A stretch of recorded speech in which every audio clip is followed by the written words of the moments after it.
The state is an entity. It is a thing, and it has Okay.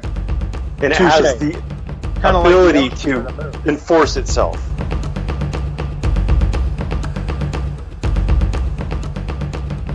Oh, No, the okay. ocean So doesn't it's a enforce magical itself. ocean or a magical moon. It has the No, ability to enforce itself. It's a thing. it's a corporation. It's a corporation. Touche. Yeah. All right. Thanks for admitting it. It's a That's corporation. admitting it. I've always said it's a corporation. Okay, Look up the yeah. definition of corporation. Right. It's not a business. It's a corporation. Gotcha.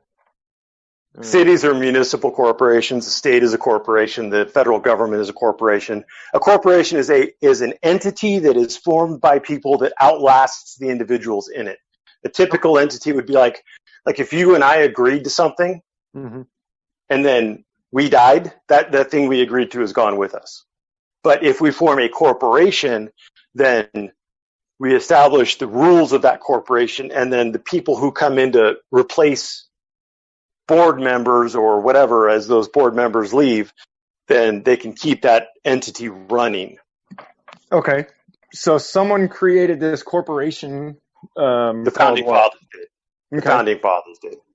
All right. Well, actually, And- so technically, England would have created the colonies, and then the colonies determined their governments, I guess, with the consent of England, and then they fought the Revolutionary War. You may have heard of it. I heard a lot of talk about it in the Leon Valley thing. And then the founding fathers got together and they formed first the Articles of Confederation. Didn't go so well. And then they tried again, and the Constitution was born.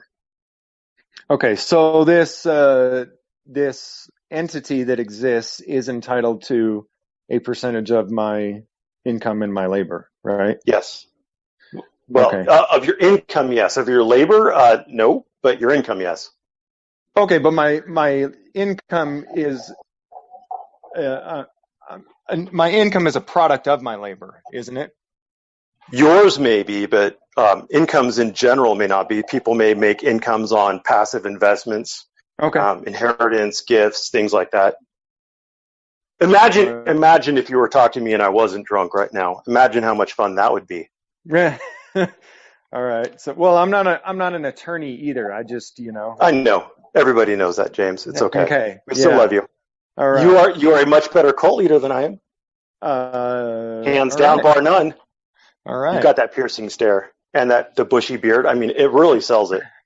All right. So the state is entitled to a portion of the fruits of my labor, right? Whether it's my physical labor or my mental labor, where I made good investments.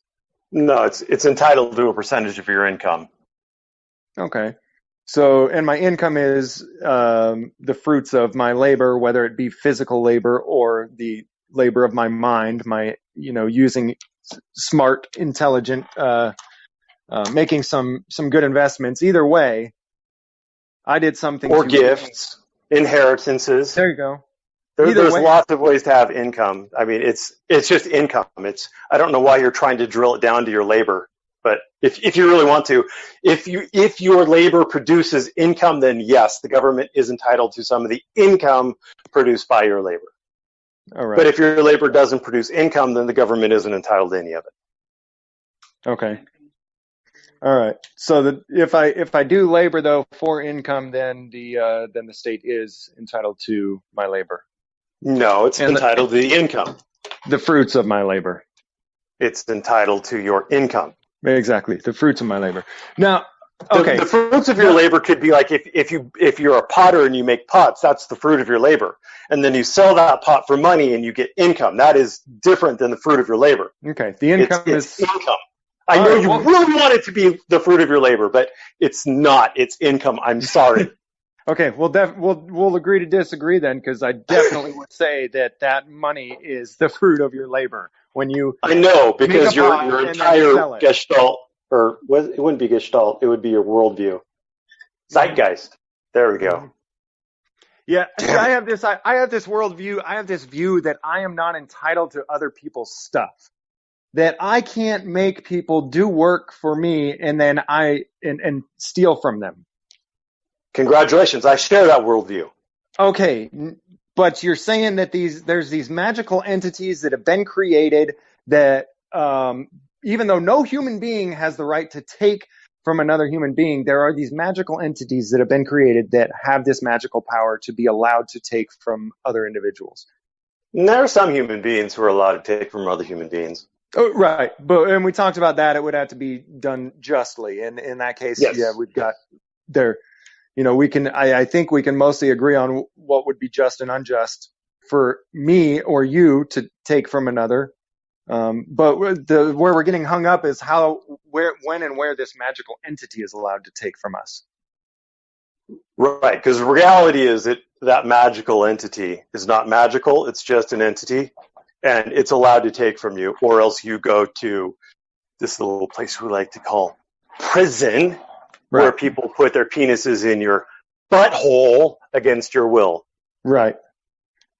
And so the entity is allowed to do this because the people determine that the entity is allowed to do it. Okay, so people are not entitled to take things from other people, but people created this magical entity that allows them to take things from other people. Individuals, are not allowed to take things from other individuals, but Okay. the people, meaning the voting body of the United States, can elect representatives who will then enact laws, which then get passed by the governors or presidents, which are then enforced upon the people who enacted those laws. Ta-da! Okay. Civics. Cool. I'm starting to understand this now. Okay, so I personally cannot come and take a percentage of your income, not the fruits of your labor, because it's just income, right? I can't come and take it from you, right? But these entities can. So because they're made up of big groups of people, right? No, because they represent the will of the people in general. Okay, cool. So it's kind of like a majority rules thing. So I'm curious. It's kind of like a republic where the will of the people elect the representatives who then are the ones who vote to do the things. I mean, there's some limited democracy, but we have lots of laws in place to prevent tyranny of the majority. Are they working? For the most part. Okay. There's no perfect system, James. If you want to say that the system isn't perfect, I agree with you. I think we tax too much. How about that? Does that make you happy?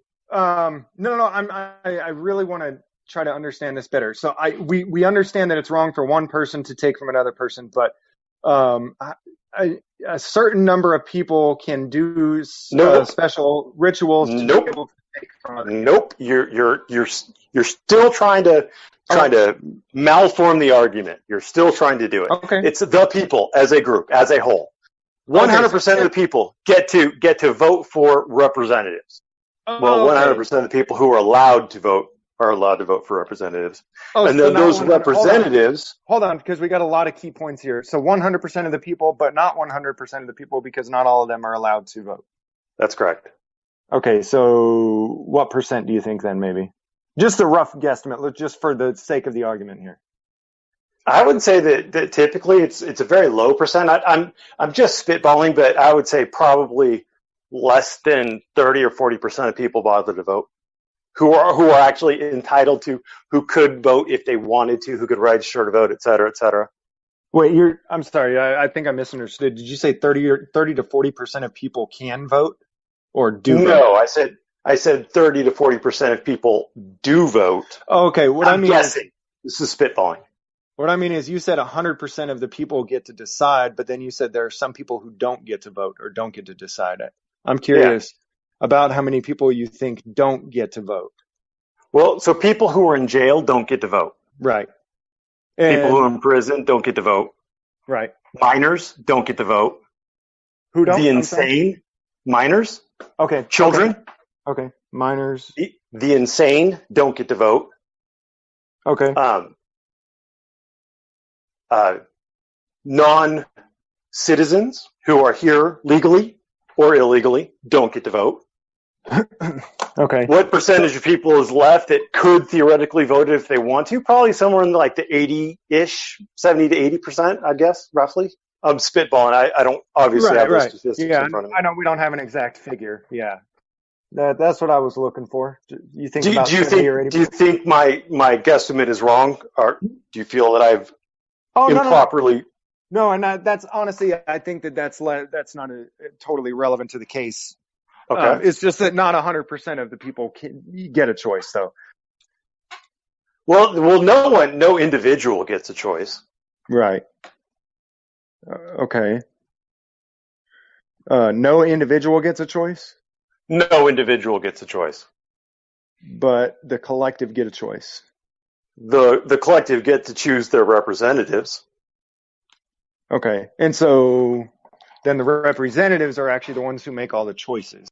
Then the representatives get to use a more or less democratic form to enact legislation, which they can then send to the governor, who gets to decide whether or not to sign it or reject it. Okay. So it kind of ends up being a really, really small percentage of people that are making all the choices, but a good percentage of people are getting to vote for that small percentage of people that make all the choices for us, right? Yeah, basically. All right. Fair enough. No. Okay, so I'm curious. I'm curious how many people it takes to be allowed to force these things on others without their consent. Because I know that one person can't do it. We've talked about that. One person can't do it. Is it 10? Is it 100? Is it 1,000? At what point do we have enough people that we can do things that no individual has the right or power to do to another individual? That's a very complicated question. It depends on a lot of things. Are we trying to do this within the laws or around the laws? I'm sorry, I don't understand. What do you mean? Are we trying to enforce this change within the law, or are we trying to enforce this change around the law, like extraneous to the law, like Bandito style? I'm just wondering at what point there was enough people that we could make and enforce laws on dissenting non-consenting minority. Does that make sense? No, you're okay. It takes one. How about that? It takes one person. Okay, so it only takes one person to force another individual into a contract. Why are we talking about contracts? Well, what step did I miss here? Okay, I'm sorry. We're taking the fruits of people's labor is wrong. For an individual to do to another, I'm sorry, taking somebody's income is wrong, you said. We agreed on that. In general, yeah, as an individual to take another individual's income unjustly, yes, I would agree that's wrong. Okay. I don't really like to phrase things like that though, because, like the Mongols thought it was pretty awesome to take other people's stuff by force, and they didn't think it was immoral. So I mean that can change over time, but my morality says that yes, but my morality is meaningless. So yeah. Okay, I'm trying to get the connection from where the whole thing I'm trying to do here is find the connection from where in where someone got the power to take from another individual. Even when you talk about these entities, though, like let's say the state of Texas, that's a corporation. These corporations are run by people, and the rules of these corporations are executed by people. And so I'm wondering how these people got this power that no human being has. Because they were elected or appointed according to the laws of the state of Texas. Right, but they were elected or appointed by individual people. They were elected by the respective electorate of the area that voted for that particular. So a judge for a particular district would be elected by the people of that district. Okay, that makes sense. I'm not understanding though how people who don't have certain rights I don't believe that you can give something you don't have. Do you? Like, if I don't have oh my God, you're working so hard on this, but I'm enjoying it. I'm enjoying it. I'm trying to understand how we get to this point. That's what I'm trying to understand.